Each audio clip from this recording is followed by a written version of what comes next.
السلام علیکم ناظرین۔ وادی مکہ اور مدینہ کے آس پاس مقدس مقامات کی زیارتوں کے سلسلے میں آج میں آپ کو زیارتیں کروا رہا ہوں طائف شہر کی۔ یہ شہر بہت مشہور و معروف شہر ہے، صحت افزا مقام ہے اور نبی کریم صلی اللہ علیہ وسلم سے اس کو بہت نسبت تھی۔ یہاں پر نبی کریم صلی اللہ علیہ وسلم بعثت کے تقریباً 10ویں سال جب تشریف لائے اور حق کی لوگوں کو دعوت دی تو اس علاقے کے لوگوں نے ان کی مخالفت کی اور دشمنی کی۔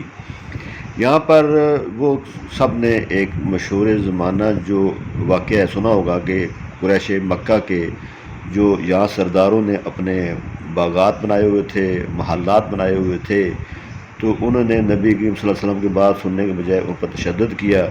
تو اس علاقے میں نبی کریم صلی اللہ علیہ وسلم جو آپ سامنے باغ دیکھ رہے ہیں، یہ بہت خوبصورت باغ تھا۔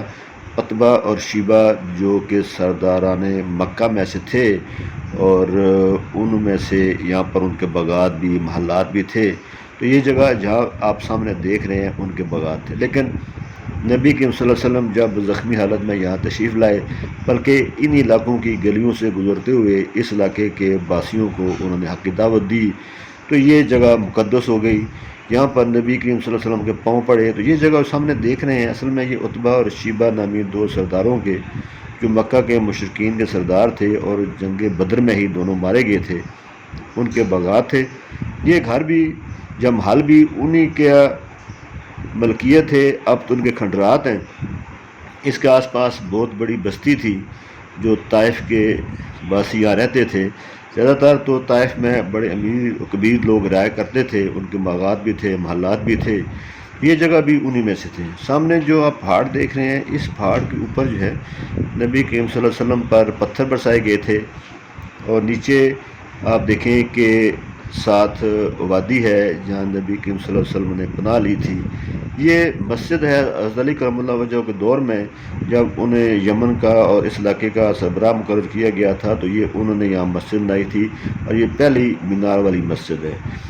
دوسری مسجد جو ہے یہ زیارتوں کے سلسلے میں یہ اداس مسجد ہے۔ یہ بھی طائف میں مقدس گلیوں میں سے گزرتے ہوئے آگے جاتے ہیں، یہ آپ کو نظر آتی ہے۔ حضرت اداس جو ایک عیسائی تھے، نبی کریم صلی اللہ علیہ وسلم پر ایمان لائے یہاں پر، انہوں نے نبی کریم صلی اللہ علیہ وسلم کی خدمت کی، انہیں پانی پیش کیا، انگور پیش کیے جب وہ زخمی حالت میں اس باغ میں پناہ لی تھی، تو انہی کی نسبت سے یہ مسجد قائم کی گئی تھی، اس کا نام بھی ان سے منسوب کیا گیا تھا، مسجد اداس۔ یہ آس پاس باغات تھے، پہلے بتا چکا ہوں، زیادہ تر باغات جو تھے وہ یہ جو سردار تھے مکہ کے، ان کی یہاں رہائشیں تھیں، ان کے یہاں محلات تھے، تو ان کے تھے۔ تو یہ جو مقدس گلیاں دیکھ رہے ہیں، ان گلیوں میں سے نبی کریم صلی اللہ علیہ وسلم گزر کر آگے گئے تھے اور اس باغ میں پناہ لی تھی۔ یہ یہاں مسجد ہے، یہ پہلے ایک باغ ایسا ہوا کرتا تھا، اور اداس نامی صحابی نے آپ نبی کریم صلی اللہ علیہ وسلم کو یہاں پر خدمت کی، انہیں انگوروں کے گچھے پیش کیے، خدمت کی، اور نبی کریم صلی اللہ علیہ وسلم پر ایمان بھی لے کر آئے۔ یہ مقدس گلیاں ہیں، زیارت کرنے کی بہترین جگہ ہے۔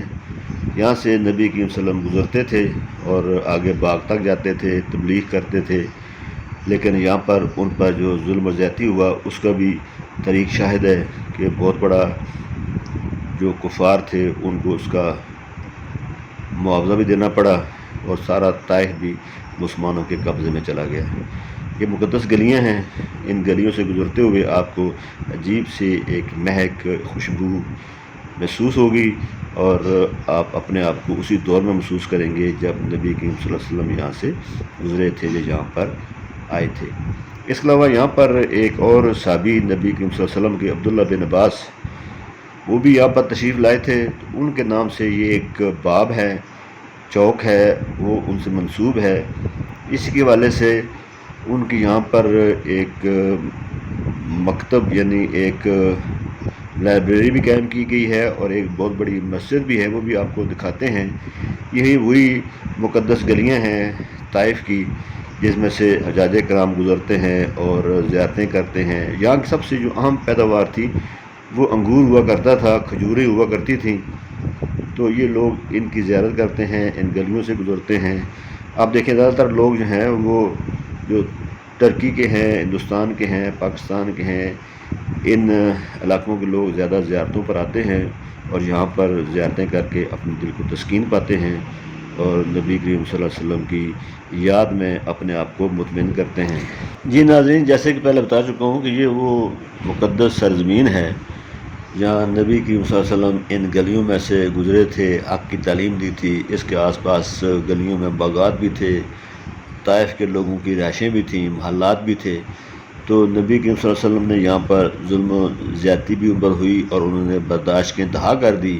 اور یہ وہ جگہ ہے جہاں حضرت عبداللہ بن عباس کے نام سے ایک لائبریری منسوب ہے، اور یہاں پر جب وہ قیام انہوں نے کیا تھا طائف میں تو ان کی یہاں پر جب وفات بھی ہوئی تو یہ ساتھ ہی آپ دیکھ رہے ہیں ایک چھوٹا سا چار دیواری ہے، یہاں پر ان کا مقبرہ بھی ہے، مزار بھی ہے، یعنی قبر ہے۔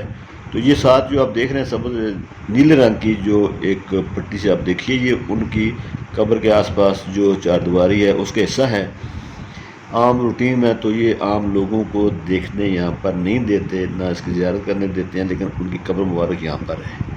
اس سے تھوڑا سا آگے جائیں تو انہی کے نام سے منسوب ایک بہت خوبصورت عالیشان مسجد بھی ہے۔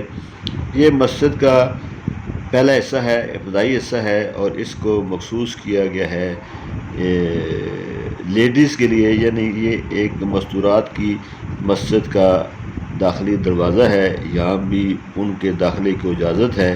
اور اس کے بعد اس کا اگلا حصہ جو ہے وہ مردانہ حصہ ہے۔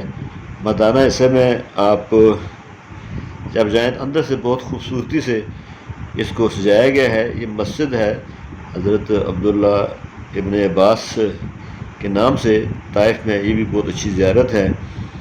یہاں حجاج کرام جو مکہ میں عمرے کے لیے آتے ہیں، حج کے لیے آتے ہیں، اس طائف کے اس وادی میں اس جگہ کو یا اس مسجد کو ضرور زیارت کرتے ہیں، یہاں بھی آتے ہیں۔ وزٹ کرنے کے بعد یہاں بھی سکون محسوس ہوتا ہے۔ یہ جگہ کیونکہ نبی کریم صلی اللہ علیہ وسلم کے توسط سے ایک انتہائی مقدس اور پاکیزہ جگہ ہے، لوگ یہاں آ کر اپنے آپ کو نبی کریم صلی اللہ علیہ وسلم کے اور زیادہ قریب محسوس کرتے ہیں، اور یہاں پر انہیں سکون بھی ملتا ہے اور اپنے آپ کو زیادہ بہتر محسوس کرتے ہیں، روحانی طور پر بھی اور اخلاقی طور پر بھی۔ یہ مسجد کا دوسرا حصہ جو اگلا مردانہ حصہ ہے، یہ بہت خوبصورت مسجد ہے، وسیع و عریض مسجد ہے۔ اس کے آپ ستون دیکھیں تو اندر بہت زیادہ ستون بنائے ہوئے ہیں۔ اس کی ایک منفرد ایک بناوٹ ہے اور بہت اچھی بھی لگتی ہے، بہت اچھی قسم کی یہ ایک زیارت بھی ہے اور سیرگاہ بھی ہے۔ یہاں آپ دو نوافل بھی ادا کر سکتے ہیں جب یہاں پر آئیں۔ تو نماز تو روٹین میں ہوتی ہے، لیکن یہاں پر لوگ اپنی عبادت بھی کرتے ہیں، خاص طور پر جو حجاج کرام ہیں، عمرے کے لیے آتے ہیں یا حج کے لیے آتے ہیں، اس جگہ کے ضرور سیر کرتے ہیں۔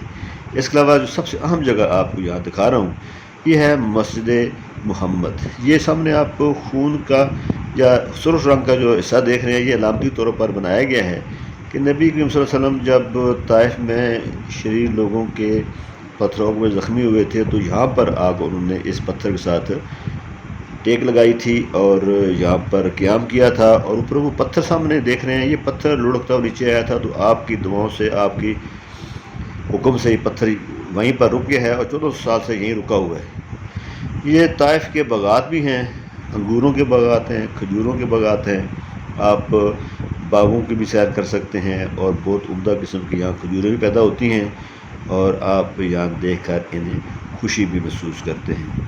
اس کے علاوہ یہ مسجد جو حضرت عبداللہ بن عباس ہے، یا وہ ایک جو باب عبداللہ بن عباس ہے، ساتھ ہی ایک قبرستان ہے، پرانا اور تاریخی قبرستان ہے۔ کہا جاتا ہے کہ یہاں صحابہ کرام کی قبریں ہیں۔ کن کن کی قبریں ہیں یہ تو یہاں پر کوئی معلوم نہیں ہے، نہ کوئی مخصوص کیا ہوا ہے، لیکن یہ خیال ہے کہ یہ قبرستان جو ہے وہ صحابہ کرام کی جب اس دور میں وفات پائے تھے تو یہاں پر انہیں تدفین ان کی گئی تھی۔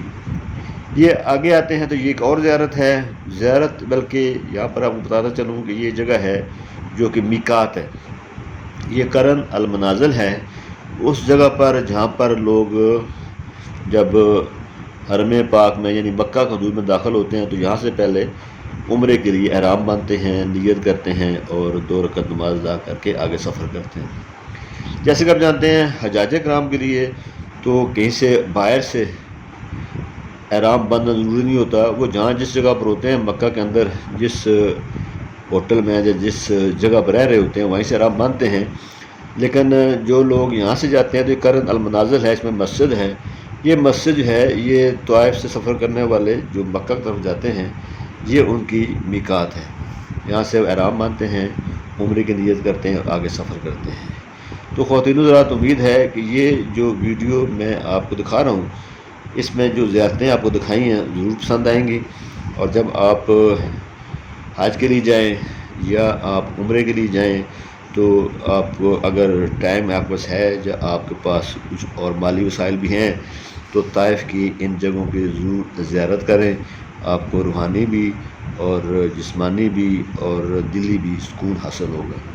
بہت خوبصورت جگہ ہے، دیکھنے سے تعلق رکھتی ہے، اور امید ہے جب آپ ادھر آئیں گے تو اس جگہ کو ضرور سیر کیجئے، اور آپ سے یہ درخواست ہے کہ میرا چینل بھی سبسکرائب کریں، لائک کریں اور میری ویڈیو کو بھی شیئر کریں۔